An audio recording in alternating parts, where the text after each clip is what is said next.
আসসালামু আলাইকুম। এখানে 3 রকমের ব্রেইন রয়েছে এবং এই 3 রকম ব্রেইনের সাথে প্রায় 200 জনেরও বেশি শিক্ষার্থীর যে ফলাফল ঘটেছিল সেই ফলাফলের একটা জীবনের সাথে সম্পর্ক, সেই জিনিসটা হচ্ছে এটার সাথে রিলেটেড। তো ওই ঘটনাটাকে একটু শেয়ার করি। সেটি হচ্ছে প্রায় 2 শতাধিক শিক্ষার্থী যারা গ্রামে মা বাবার সাথে থাকতো, ওই শিক্ষার্থীরাই করছে কি এইচএসসি মানে মেট্রিকের পরে আরও ভালো ফলাফলের জন্য শহরে গিয়েছে এবং শহরে যাওয়ার পরে কয়েক বছর পড়াশোনা করলো, এইচএসসি পরীক্ষা দিল, তারপরে কেউ কেউ হচ্ছে অ্যাডমিশন টেস্ট দিল। দেওয়ার পরে দেখা গেল যে মাত্র 16-18 জন শিক্ষার্থী মোটামুটি ভালো কিছু করেছে, আর বাকি যে শিক্ষার্থীরা রয়েছে বেশিরভাগই যেই স্বাভাবিক রেজাল্ট নিয়ে তারা গেছে তার চেয়ে রেজাল্ট খারাপ করেছে।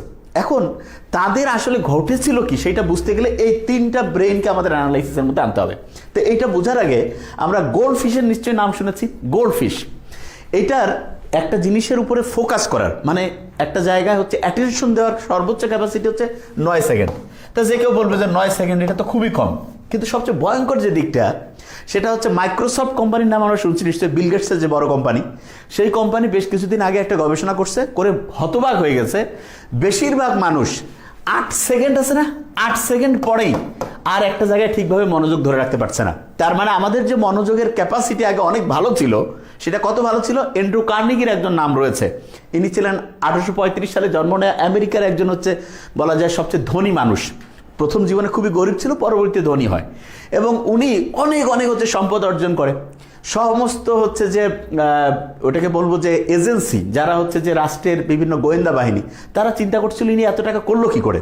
সব খোঁজাখুঁজি করে যখন কোনো রকমের দুর্নীতি কোনো রকমের অবৈধ কিছু পায়নি, তখন ওনাকে জিজ্ঞেস করলো যে আচ্ছা আপনার এত যে হচ্ছে যে বিজনেসের মধ্যে সাকসেসফুল হওয়ার মূল রহস্যটা কি। তো উনি তখন বলছে যে আমি 5 মিনিট একটা জিনিস নিয়ে একদম মনোযোগ দিয়ে চিন্তা করতে পারি। তো সবাই বললো এত কম, এটা তো খুবই সহজ। তখন তাদেরকে জিজ্ঞেস করা হয়েছিল ঠিক আছে আপনারা চেষ্টা করে দেখুন পারেন কিনা। বেশিরভাগ জন 2.5-3 মিনিট 3.5 মিনিট করে হচ্ছে ফোকাস রাখতে পেরেছিল। তার মানে ভালো ভালো অফিসিয়াল তারা 3-3.5 মিনিট পর্যন্ত রাখতে পারতো, আর অ্যান্ড্রু কার্নেগি 5 মিনিটের বেশি। তার মানে জীবনে সফল হওয়ার ক্ষেত্রে ফোকাস ধরে রাখার মারাত্মক গুরুত্ব রয়েছে। এখন আমাদের এই ফোকাস ধরে রাখার ক্যাপাসিটি মাত্র 8 সেকেন্ডে নামছে অধিকাংশ মানুষের, এবং এটা কি কারণে সেটা ইনশাল্লাহ আমরা আবিষ্কার করার চেষ্টা করব। এখন যে জিনিসটা মোস্ট ইম্পর্টেন্ট সেটা হচ্ছে বর্তমান সময়ে কোকেন, হিরোইন, মরফিন, এই যে বিভিন্ন নেশা জাতীয় জিনিস আছে, এইটা যতটা ক্ষতি করে তার চেয়ে বেশি ক্ষতি করে যে কোনো রকমের হচ্ছে অশ্লীল ভিডিও ছবি যে রয়েছে এগুলো। আর অনেকে বলবে যে ভাই এটার কারণটা কি। এটার কারণটা হচ্ছে আমরা যে 3টা ছবি দেখিয়েছিলাম সেখানে আবার ফিরে যাব। সবচেয়ে ভয়ঙ্কর যেটা, কেউ যদি অশ্লীল ভিডিও কিংবা হচ্ছে যে ছবি চিন্তা ভাবনা করতে থাকে, তখন দেখা যায় তার মস্তিষ্কের সবচেয়ে গুরুত্বপূর্ণ একটা অংশ যেটা নাম হচ্ছে প্রিফ্রন্টাল কর্টেক্স। কি নাম? Prefrontal cortex. এই প্রিফ্রন্টাল কর্টেক্সের মধ্যে যে গ্রে ম্যাটার আছে, কি নাম? Grey matter. এই গ্রে ম্যাটার আস্তে আস্তে ধ্বংস হতে থাকে এবং সবচেয়ে ডেঞ্জারাস জিনিস হচ্ছে গ্রে ম্যাটার অসংখ্য কাজের মধ্যে সবচেয়ে 2টা সেরা কাজ করে। কি কি সেই 2টা সেরা কাজ? একটা হচ্ছে আমরা কোনো বিষয়ে যে ডিসিশন নেই মানে সিদ্ধান্ত নেই, সেই সিদ্ধান্ত নেওয়ার ক্যাপাসিটি এবং তথ্যকে প্রসেস করার যে ক্যাপাসিটি, তথ্যকে প্রক্রিয়াজাত করার যে ক্যাপাসিটি, সেইটা হচ্ছে করে হচ্ছে এই গ্রে ম্যাটার। এবং আরেকটা ইন্টারেস্টিং জিনিস রয়েছে, সেটি হচ্ছে প্রিফ্রন্টাল কর্টেক্স এবং হিপ্পোক্যাম্পাস। এই 2টা আমাদের তথ্যকে মনে রেখে সেটা পরীক্ষার হলে বা প্রয়োজনের সময় হচ্ছে মনে রেখে আবার ওই তথ্যটা খেয়াল করে উত্তর দেওয়ার যে ক্যাপাসিটি সেটাও নিয়ন্ত্রণ করে। তার মানে প্রিফ্রন্টাল কর্টেক্স যদি ধ্বংস হতে থাকে তাহলে গ্রে ম্যাটার ধ্বংস হচ্ছে। গ্রে ম্যাটার ধ্বংস হলে কেউ একটা জীবনের ডিসিশন নেওয়ার যে ক্যাপাসিটি সেইটার মধ্যে ধ্বংস হয়, তথ্যকে প্রসেস করার যে ক্যাপাসিটি সেইটা ধ্বংস হয়, এবং পড়া মনে রেখে সেটা খেয়াল রাখার যে দক্ষতা সেটাও কমে যায়। এবং আমরা শুনলে অবাক হয়ে যাব, কেউ যদি কোকেন বা যে কোনো রকমের ড্রাগ ব্যবহার করে তাহলে তার দেখা যায় ব্রেইনে 200% পর্যন্ত হচ্ছে ডোপামিন ক্ষরণ হতে পারে। আর কেউ যদি অশ্লীল কোনো ভিডিও, ছবি এরকম কোনো কিছুর সাথে যুক্ত করে তাহলে দেখা যাবে প্রায় 250% পর্যন্ত ডোপামিন ক্ষরণ বেশি হয়। কারণ অনেকে মনে করবে ডোপামিন কি খারাপ। ব্যাপারটা ডোপামিন খারাপ ভালো না। মূল ব্যাপারটা হচ্ছে ডোপামিনকে আমরা তুলনা করতে পারি ভোল্টেজের সাথে। আমরা এই যে ইলেকট্রনিক ডিভাইসগুলো চালাচ্ছি এটার জন্য কারেন্ট রয়েছে, কারেন্টের ভোল্টেজ আছে। আমরা জানি যে ভোল্টেজ একটা স্বাভাবিক মানে যদি থাকে তাহলে সব ডিভাইসগুলো ঠিকভাবে কাজ করবে। আর ভোল্টেজ যদি হাই হয়ে যায়, হাই ভোল্টেজ, তখন কি হয়ে যায় যে কয় না 440 হয়ে গেছে, জিনিসপত্র ধ্বংস হয়ে গেছে, ইলেকট্রনিক ডিভাইস যে রয়েছে সেটা কি হয়ে গিয়েছে, দেখা গিয়েছে যে পুড়ে গিয়েছে। এবং অনেক সময় যে বজ্রপাত হয় তখন কিন্তু হাই ভোল্টেজ তৈরি হয়। হাই ভোল্টেজ তৈরি হলে কি হয়, ইলেকট্রনিক্সের যে সার্কিট আছে, যে কোনো যন্ত্রাংশের যে বলা যেতে পারে আইসি আছে, এগুলো কেটে যেতে পারে। আমাদের ব্রেইনটাও এরকম বিভিন্ন আইসি, বিভিন্ন নিউরনের কানেক্টিভিটি দিয়ে তৈরি হয়েছে। হাই ডোপামিন যখন ক্ষরণ হবে, তার মানে ডোপামিন লেভেল অনেক বেড়ে গেছে, তখন হাই ভোল্টেজ ব্রেইনে চলে আসছে, এবং এই কারণে কি হবে যে ব্রেইনের যে কোষগুলো আছে, নিউরনগুলো, এগুলো ধ্বংস হয়ে যাবে। এবং সবচেয়ে ভয়ঙ্কর দিক, ব্রেইনের স্বাভাবিক যে প্যাটার্ন আছে, যেভাবে ব্রেইনের হচ্ছে যেই রাস্তায় ঠিকভাবে কাজ করার কথা, সেই রাস্তার গতিপথও চেঞ্জ হয়ে যাবে। ওই যে ভূমিকম্প হইলে যে কারণে অনেক সময় নদীর যে গতিপথ চেঞ্জ হয়ে যায়, ব্রেইনের স্বাভাবিক যে গতিপথ সেটা ধ্বংস হয়ে যাবে। এবং স্বাভাবিক গতিপথ যদি ধ্বংস হয়, তখন যেই কাজগুলো স্বাভাবিকভাবে আমাদের আনন্দ পাওয়ার কথা, যেমন ফ্যামিলির সবাই মিলে একসাথে গল্প গুজব করা, ফ্যামিলি তারপরে ফ্রেন্ডস মিলে হচ্ছে আড্ডা দেওয়া, এগুলো আর ভালো লাগবে না। তখন আনইউজুয়াল কাজ দেখা যাবে যে হচ্ছে যেই জিনিসটা ধর্মীয় দিক থেকে হচ্ছে নিষিদ্ধ, এবং আমরা অবাক হয়ে যাই এখন যে ধর্মীয় দিক থেকে ওই জিনিসটা নিষিদ্ধ হয়েছে যে জিনিসটা হাই ডোপামিন ক্ষরণ করে। এবং হাই ডোপামিন ক্ষরণ করলে যেটা হয় সেটা হচ্ছে স্বাভাবিকভাবে আমাদের একটা কাজ করলে যখন ডোপামিন স্বাভাবিক ক্ষরণ হয়, তখন আমরা ওই কাজটা করতে পছন্দ করি। তখন দেখা যায় যেমন অনেকটা নামাজ পড়ার সময়, নামাজ পড়লে যারা রেগুলার নামাজ পড়ে তারা কিন্তু যতক্ষণ আজান হয়েছে নামাজ পড়ে নেই, বলে যে ভাই একটু ভালো লাগতেছে না, নামাজ পড়লো, বলছে হ্যাঁ গাটা একটু পাতলা লাগতেছে, মানেটা কি? তার মানে স্বাভাবিকভাবে তার নামাজ পড়ার পরে ডোপামিন ক্ষরণ হয়। ডোপামিন স্বাভাবিক লেভেলে যদি ক্ষরণ হয়, তাহলে আমাদের ফোকাস করার ক্যাপাসিটি, আমাদের ডিসিশন নেওয়ার ক্যাপাসিটি, তারপরে যেটা বলে আমাদের মস্তিষ্কের যে হচ্ছে যে কোষগুলোর যে স্বাভাবিক গতিপথ, এটা ঠিক থাকবে।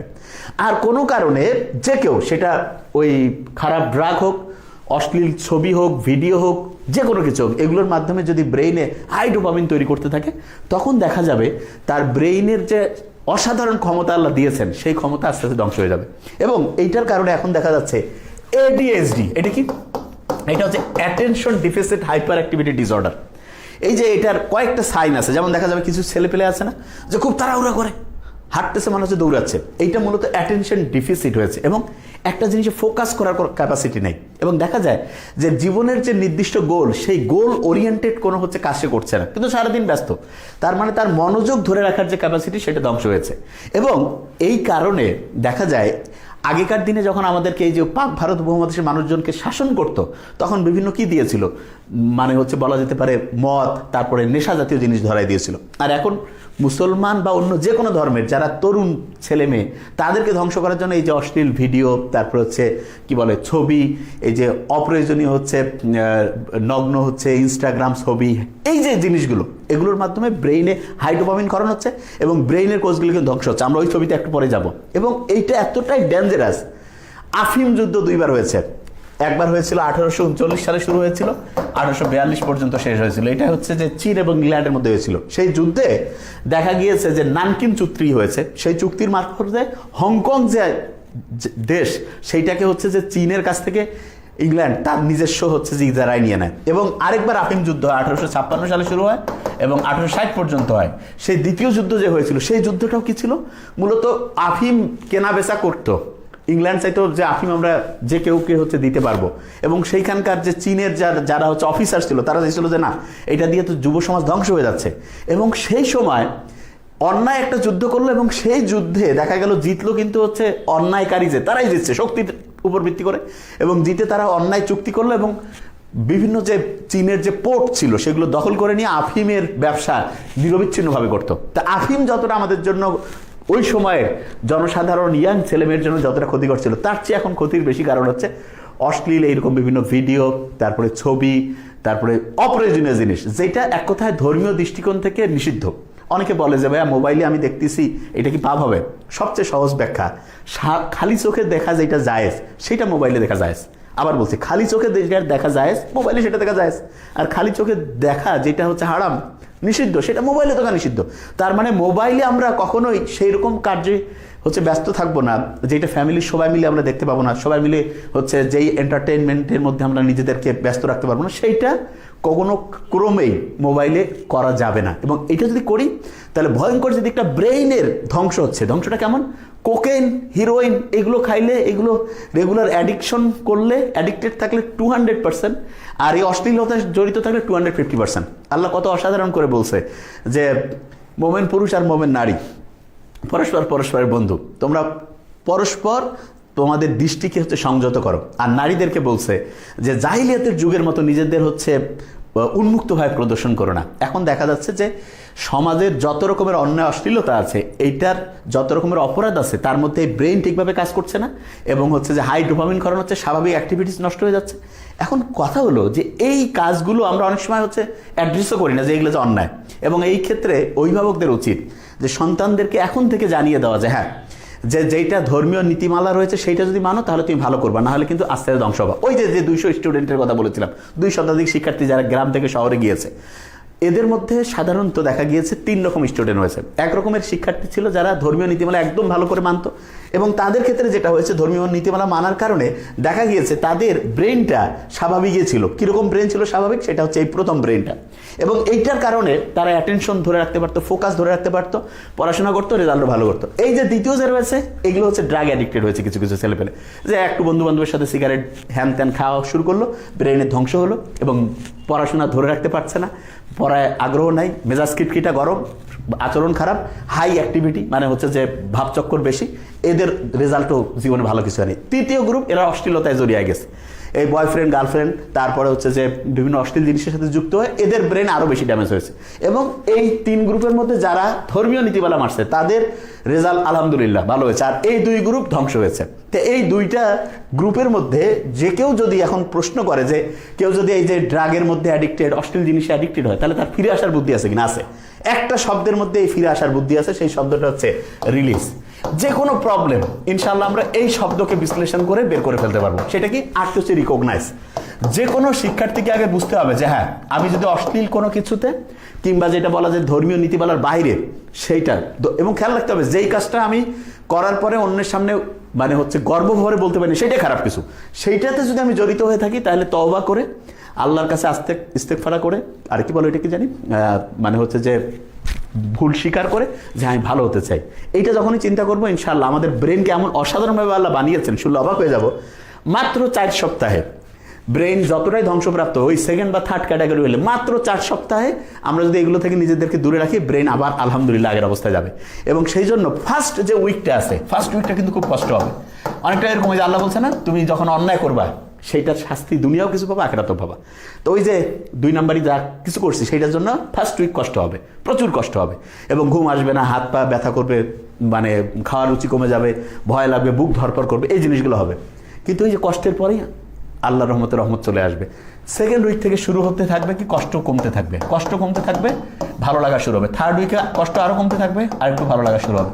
ফোর্থ উইকে গিয়ে আমরা দেখবো আলহামদুলিল্লাহ এত সুন্দর আমাদের অ্যাটেনশন চলে আসতেছে, বন্ধু বান্ধব ফ্যামিলির লোকজনের সাথে কথা বলতে ভালো লাগতেছে, তখন মনে হবে যে কি আজে বাজে কাজের মধ্যে নিজেকে ব্যস্ত রাখছে, তখন আস্তে আস্তে ভালো লাগার মধ্যে আমরা চলে যাব।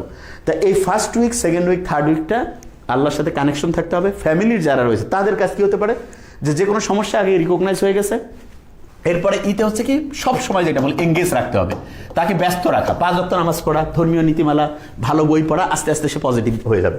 এলতে হচ্ছে লিসেন, তার সমস্যাগুলো মন দিয়ে শুনতে হবে, কোনো মন্তব্য করার দরকার নেই, সমস্যা এটা ব্যাপার না, ইনশাল্লাহ আমরা সবাই মিলে একসাথে সমাধান করবো। ইতে যেটা রয়েছে সেটা হচ্ছে ইমপ্যাথি। এই সমস্যা যদি আমাদের নিজেদের কারো হইতো, সে কিন্তু ইচ্ছা করে করতেছে না, যে কোনোভাবে সে অ্যাডিক্টেড হয়ে গেছে, তাহলে কতটা কষ্ট পাইতাম আমরা, সেই অনুযায়ী তাকে হচ্ছে নিজেদের মধ্যে হচ্ছে চিন্তা করতে হবে। এরপরে যেটা অ্যাকসেপ্ট, এরকম অন্যায় যে কেউ করতে পারে, এটা অন্য কাউকে বলার দরকার নেই, ফ্যামিলির সবাই মিলে যে ওকে ফাইন, ইনশাল্লাহ আস্তে আস্তে আমরা পজিটিভ দিকে যাবো। এরপরে যেটা রয়েছে সাপোর্ট। সাপোর্টের ক্ষেত্রে আমরা সবসময় বলি যে কোনো রকমের প্রশ্ন জিজ্ঞাসা না করে, সে যেই রকম সুযোগ সুবিধা চায় তাকে হচ্ছে কোনো কটু কথা না বলে, তাকে তুলনা না করে, তার হচ্ছে যে নেগেটিভ দুর্বল জিনিসটা আঘাত না করে তাকে পজিটিভ ওয়েতে হচ্ছে হেল্প করা। এরপরে যেটা এনকারেজ মানে তাকে বোঝানো যে হ্যাঁ ইনশাআল্লাহ 99% যদি কেউ চায় মন থেকে, ইনশাআল্লাহ সে সফল হবে, এবং সেই রকম যে অন্যায় অশ্লীলতা যে কোনো রকমের বদ অভ্যাস থেকে নিজেকে বের করে আনতে পারবে। এবং খেয়াল রাখতে হবে অন্যায় যেটা করছে আল্লাহ কিন্তু আমাদের বানিয়েছে, আমাদের মধ্যে ভালো খারাপ সব বৈশিষ্ট্য আছে, খারাপ বৈশিষ্ট্যটা কারোর মধ্যে সঙ্গত সে কোনো কারণে যদি প্রকট হয়, চাইলে আমরা ধর্মীয় বই পড়ে ভালো মানুষজনের সাহচর্য থেকে ইনশাআল্লাহ খারাপ জিনিসগুলোকে দূর করে আস্তে আস্তে ভালোর দিকে যেতে পারি। এবং যখনই একটা ফ্যামিলি, একটা সোসাইটি ভালোর দিকে যাবে, অটোমেটিক দেশ এবং মানুষ অসাধারণ হবে। Thank you so much. আসসালামু আলাইকুম।